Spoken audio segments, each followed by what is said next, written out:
De son voyage dans l'espace, Thomas Pesquet a ramené des milliers de photos.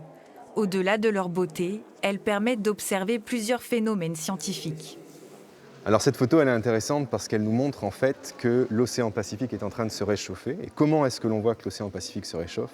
Eh bien tout simplement parce qu'on a une augmentation du nombre de tempêtes tropicales. Ici vous avez la formation d'une tempête tropicale. Et c'est une des conséquences de la pollution et de l'impact de l'homme sur sa planète. C'est ce que l'on voit très bien sur cette photo. À travers ces clichés, l'astronaute français a voulu sensibiliser à la fragilité de notre planète et le message semble avoir été entendu. Notre planète est vraiment très belle, même si on l'a détruit un peu avec toute cette pollution, la civilisation.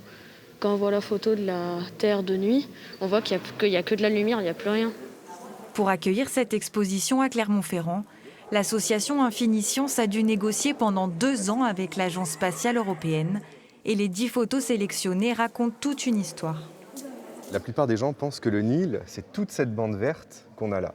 Et en fait, le Nil, c'est pas du tout ça. C'est ce tout petit trait bleu qu'on voit ici. Et ce que montre cette photo, c'est que l'homme a été capable de s'adapter et de tirer profit du Nil qui est là pour utiliser l'eau du Nil et faire l'agriculture tout ici. En partant observer la Terre à bord de la Station spatiale européenne, Thomas Pesquet est entré dans l'histoire. Mais est-ce qu'on le connaît vraiment ?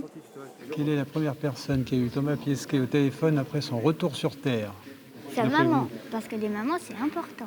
Il avait en fait appelé le président François Hollande.